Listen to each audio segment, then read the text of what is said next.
Gentlemen, thanks for joining us, Coach and players. First and foremost, congratulations clinching the berth into the Men's College World Series Finals. If you could give us a quick opening statement about today's game. Yeah, I'm still trying to grasp what happened. We got hustle and bustle there with y'all putting on 3 games, and thank goodness it's going fairly well. 3 games in one day is tough, but a heck of a day to have in Omaha. And us being the sandwich game, like I said, I think it's one of the weirdest games I've ever been a part of. Maybe we came out on the winning end because we have one of the weirdest pitchers I've ever been around in Zander, and he threw the ball really well and led us into the battle the way that he should. But both teams struck a bunch of balls very well. Both teams made some great defensive plays, and both teams have explosive lineups that kind of leave you on the edge of your seat, at least where I was standing. So hopefully the fans felt that way too and got their money's worth. And if you're a Florida State fan, you obviously got your money's worth all year long, in particular the year that it was for them, remembering a legend as their former coach. Thank you, Coach. We'll open now for questions for the players. Yeah. Blake, can you just walk us through that double play that got you out of the 3rd inning? Was that the one where I stepped on the bag and threw it over? Yeah.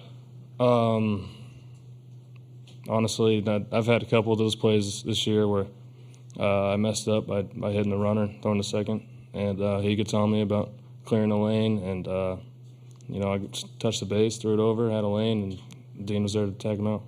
Think you had it in time before think you had it in time before the run was going to score when it happened live? I have no clue. Questions for the players right here? Matt Towering from World Baseball Network. Zander, to keep at bed with 6 of the 3rd innings, striking out 3 batters with the 25 batters you faced of the FSU offense, what was just the chemistry you and Stark had today that got you clicking on all cylinders? Well, watching some of the games that FSU was playing, I knew they were going to be aggressive and they're obviously an aggressive offense. They're loaded throughout. And I noticed that, and I was like, you know what, we're just going to attack. And if they swing first pitch, they swing first pitch. But, yeah, Stark and I mean, we talk a little bit, but not too much. But it's more during the game that we talk and figure out stuff. But overall, great dude, and I'm glad we got the win today. Wait, go back. Another question. Zander, what was it like facing this Tennessee lineup back in the fall? I mean, speechless, I guess. I mean, I remember in the Fall World Series, it was kind of like that. SEMO took me over the wall at the Smokies Stadium. And obviously, facing Burke, we like to joke that one person has each other each day. Either he goes 2 for 2 or I get him out twice. So it's a little bit in between. And you have Billy there.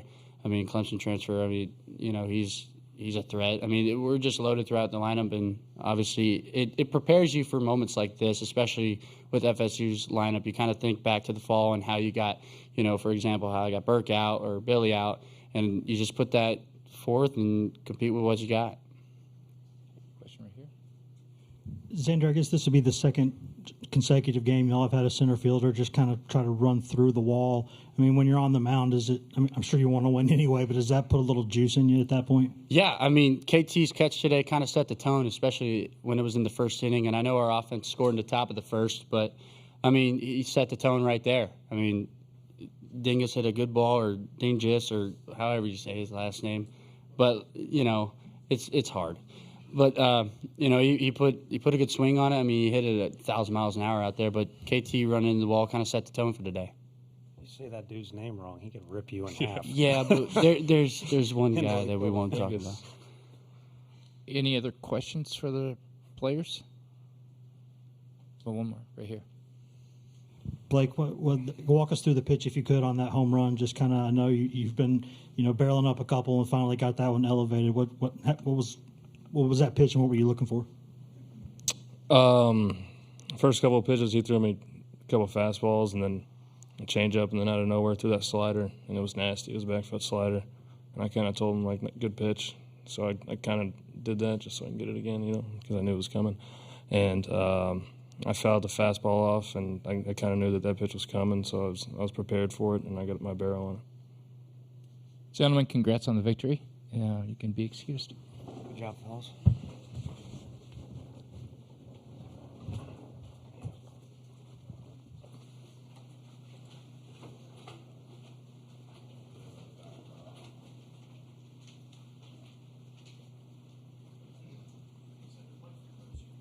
We'll open for questions, starting right here with Coach. Yeah, Tony. After getting close the last few years, what's the emotions like for you, and now getting a chance to take this team into the championship series? Yeah, it's kind of hard. There's a lot of hustle and bustle, like I said, after the game, and then also you want to manage it as well as you can. It's interesting the position we put ourselves in.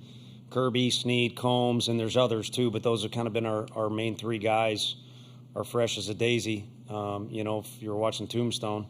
And Zander's just throwing the heck out of it and got a really low pitch count. So just kind of want to always make sure I'm doing my part and putting these guys in a good position to succeed. But Zander wouldn't let you take the ball out of his hand today, and we decided to utilize those guys. So that's just kind of where my head's at, I guess. It's not a great answer.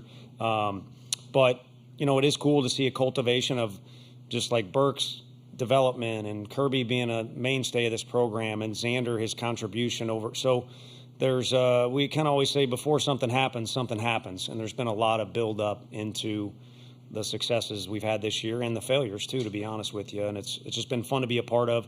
And as far as my emotions, I'm kind of at the point where I'm just following these guys.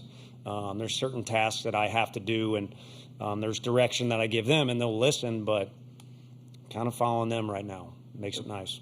So we'll go 1 and 2. You talked about the game being weird, but just how significant was getting out of that third inning unscathed, and how kind of peculiar was that sequence? Yeah, it was nuts. I'm not even quite sure what happened on Dean's play. He made such a good play. He got a great first step. On the ball he made an error on, he got a great first step, too. It was almost too good. He was moving so fast, and, what happened, but he put himself in a great position to go to option A or option B, and you always take option A as, protecting home plate. And then the next play, just an outstanding job by Zander of keeping his composure, and then as much as we'd like to take back either a couple errors or, we did give up a few free bases, which is, not necessarily, well, I guess one. The guys played really good defense. I mean, KT's catch was incredible, and there's an exclamation point on, I think you guys were the ones that asked me earlier in the year, can he play center field? The guy Jordan Beck did it too. The coach tells you can't do something, and you need to bow up. You need to be respectful to the coach, but you need to bow up to the situation. And he's been a maniac in the outfield during BP. I grew up watching Willie McGee, and he was so good defensively, but if you ever were able to go to BP, it kind of all started there. I mean, he treated BP like a game, and that's how KT is. And he can play any of those three spots as well as anybody, I feel, in our conference, is at least what I know well, maybe even the country. Yep. I want to ask about that third inning, too, the play that Dean made and the play that Blake made. You talk a lot about maturity. Are those the type of plays that a mature baseball team makes this time of year? Yeah, I mean, Dean will give you a smirk, and, there are a few things that go in the freshman category, but he's oddly mature for his age and physically mature, too. But by this point in the season, you should kind of be a sophomore if you're a freshman. And then, I don't know how many postseason games Blake has been able to be a part of as well as others. And even Zander didn't get to pitch here last year, but he's seen so many of them and now been a part of them too. It benefits you. And again, I always say, you can do something for the first time and still have success. But I think there's some contributions there for sure of our guys kind of relying on the past to be mature and have experience and know what to do in different situations. But the other thing is, too, I'm very blessed with a support staff that's insanely good. We've stuck together regardless of what goes on, good, bad. Maybe I'll make a snide comment here and there, but we've stuck together and incredibly close. And from my standpoint, why we're close is because I want to win. And I think we do have success because of those guys. And in turn, this group of players will listen as well as I can't think of a group that compares to it. They'll listen as well as anyone. So that to me is mature, is taking direction, even though you are an experienced player or you're really talented or whatever it might be. And I feel like the guys given direction are really good. Tony, I guess kind of careers and seasons with everybody kind of evolve and take turns and all that stuff. The past 4 or 5 starts for Sechrist have been big spots with something on the line, and they've all been good. Like, at what point did you think that he couldn't just be a weekend guy but be this kind of guy? I think when,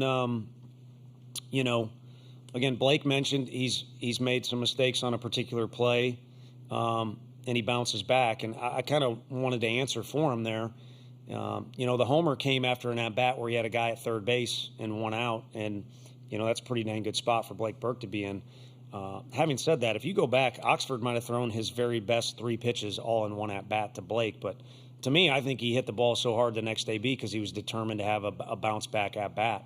And I think Zander, being frustrated with me a couple different times where he came out of the game earlier than he should have, again, you bow up. I mean, I've never had a day in my life where Zander's anywhere close to being disrespectful to me, but there's a way you do it on the field where you show this is what I can do. And the old actions speak louder than words. So I think there's many examples with this team. I mentioned it with KT's defense too, where it doesn't go as well as the guys want. Nate Snead was not in the top 5 or 6 guys in the fall. He was very unhappy. He showed it on his face, and we talked about it, and he went to work. And I think that's a big part of where we're at right now. We're there and there. Going back to the preseason or even in the fall, did you anticipate this team having the power numbers that they have? No, but I don't know that I've applied myself in that manner. Coach Elander will. It's because it's near and dear to his heart. He did it. He knows how to do it. He works on it with the guys. But it's never a huge stressor. I mean, look at today. I mean, how many home runs could you argue were hit on a day where the wind's blowing out or we're playing in a smaller park? So sometimes it doesn't happen for you the way that you want. But we knew our guys would take consistently good swings. We knew they were very physical, and we knew we'd have some depth. And, Reese didn't have the best day today, but it's kind of nice being able to put Ensley in that DH spot and feel good about it. Yeah, I think after the 6th inning, Zander had 66 pitches, and Florida State's guys had 120. It was similar to what happened against North Carolina the other night, too. I'm curious how much you think the pitch selection, the way you guys work counts, has contributed to the success hitting all season, but especially here. Yeah, it's another thing. I mean, I don't know where we stack up with walk totals and stuff like that. It's not necessarily stressed, but it is stressed to have competitive at-bats throughout. And if you take pitches off, you may get away with it in your at-bat, or your day may look good on the box score, but maybe you're hurting the guys behind you.